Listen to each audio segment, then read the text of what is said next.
Bonjour mes petits bons cœurs, c'est Kuro et aujourd'hui je suis de retour pour vous parler de Flower for Vincent par les éditions H2T.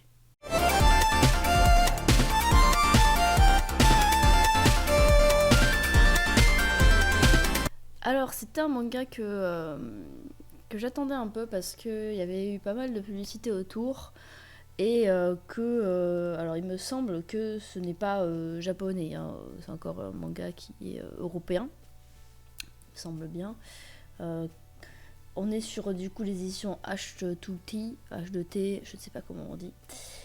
Et on est sur un manga qui est malheureusement au camp de tomes. Je l'ai remarqué après avoir fini le tome 1 et je me suis demandé comment ça allait se goupiller en fait pour que ça soit fini qu'en 2 tomes. Donc c'est du coup c'est l'histoire de Iris qu'on voit ici, donc qui a sa grand-mère qui est malade, qui est pas très bien. Et du coup, elle ne va plus trop à l'école, elle préfère aller travailler pour aider à payer l'hospitalisation de sa grand-mère. Et elle est vraiment, voilà, elle n'a pas d'amis, elle est vraiment en mode, voilà, il faut que je m'occupe de ma grand-mère c'est toute ma vie. Et un jour, en fait, elle va tomber par hasard sur un fleuriste. Voilà, un fleuriste comme ça, elle se dit, tiens, j'avais jamais remarqué qu'il y avait un fleuriste ici. Et va rentrer et découvrir du coup un jeune homme. Est-ce que je peux vous le montrer?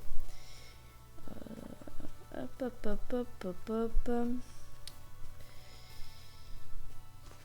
Ah oui, ici. Voilà, donc qui est ici présent, hein, Vincent du coup, d'où le nom du manga, qui va du coup lui demander comment elle a trouvé la boutique, ce qui est un peu étonnant. Bon, elle, bien sûr, elle le capte pas comme nous on va le capter, nous on va capter en mode ok, elle n'était pas censée l'avoir cette fameuse boutique. Et elle va capter en mode bah, j'ai flâné et voilà quoi. Enfin bon, bref, elle va lui répondre sérieusement. Et il va lui offrir des tulipes qu'elle a failli d'ailleurs renverser hein, en rentrant dans la boutique pour du coup offrir à sa grand-mère. Donc bon, elle va voir sa grand-mère, elle offre ses tulipes à sa grand-mère. Sa grand-mère, bon, lui passe un savon parce qu'elle a capté qu'elle a encore pas été à l'école, tout ça. Et il va se passer des choses un petit peu particulier, je dirais. Elle va du coup retourner voir Vincent pour le remercier des tulipes, donc je lui ai amené voilà, un petit cadeau, et la boutique est fermée, et elle va tomber du coup sur une femme qu'on appelle la Dame en Rouge hein, dans le manga, qui maltraite en fait le chat de Vincent. Donc elle va s'interposer, et on voit que cette femme ne lui veut pas forcément du bien. Va lui griffer la joue, la faire signer, etc. Vincent va intervenir. Et on capte très très vite en fait que c'est pas vraiment. C'est pas un être humain en fait cette femme. Hein. On capte très vite que c'est un être inconnu, mais pas un être humain. Bon, elle a une gueule d'être humain, mais on capte très très vite que ce n'est pas le cas.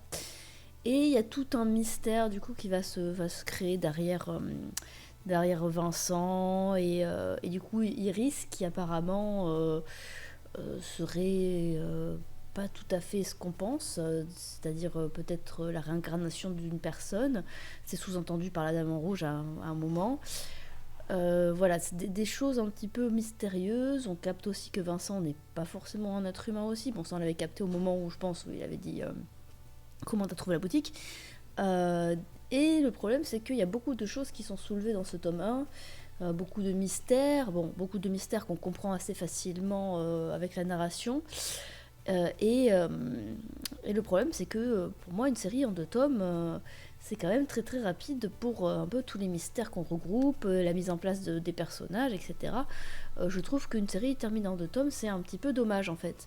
Je pense qu'il y avait quand même fort moyen de faire quelque chose de quand même beaucoup plus développé par rapport au background qu'on nous a proposé. Bon, ensuite au niveau de mon avis personnel, si vous êtes dépressif, ne lisez pas ce truc. Clairement, c'est très triste. Hein. C'est l'histoire avec la grand-mère, etc. C'est assez. voilà, moi ça me touche personnellement en plus, donc bon, c'est assez chaud et tout, t'as pas forcément envie de rigoler. C'est un shoujo, on va dire. C'est un shoujo seinen, je dirais, je sais pas, enfin, il y a une sorte d'histoire d'amour un petit peu entre Vincent et Iris. Enfin, c'est pas une histoire d'amour, mais il y a un petit truc, quoi. Il y a un petit truc, mais derrière, il y a tellement de trucs tristes, etc. Enfin, oui, on sent la tristesse émaner de ce tome 1, quoi. Donc, c'est vrai que quand j'ai fini de lire le tome, j'avais du coup 3 autres trucs à lire, hein, que sûrement vous allez me voir les présenter dans les autres vidéos avec la même tenue puisque j'ai tourné à la suite, mais j'ai posé le manga et j'ai arrêté de le lire ce soir-là. En fait, j'ai posé, j'ai fait ok, celui-là c'est trop là. Je suis allée regarder, je sais plus, Slime, je crois. Enfin bref, parce que j'étais en mode wow, ok, c'est un peu lourd quoi. Donc bon, c'était très sympa, mais voilà, en 2 tomes, je trouve ça dommage. Alors pour certaines personnes, ça va être plutôt positif qu'il soit terminé en 2 tomes, parce que peut-être que certains d'entre vous ont du mal un petit peu avec les mangas qui durent un petit peu trop longtemps en termes de budget ou en termes de j'ai pas envie de lire un manga qui dure 3 plombes. Mais là, c'est vrai que je pense qu'il y avait quand même matière à développer un peu plus cette histoire. On verra bien dans le tome 2, mais bon, franchement, je pense que ce sera très rapidement clôturé, et un peu trop malheureusement. Donc voilà, moi je vais vous laisser, d'ici la prochaine vidéo, portez-vous bien, c'était Kuro. Ciao ciao.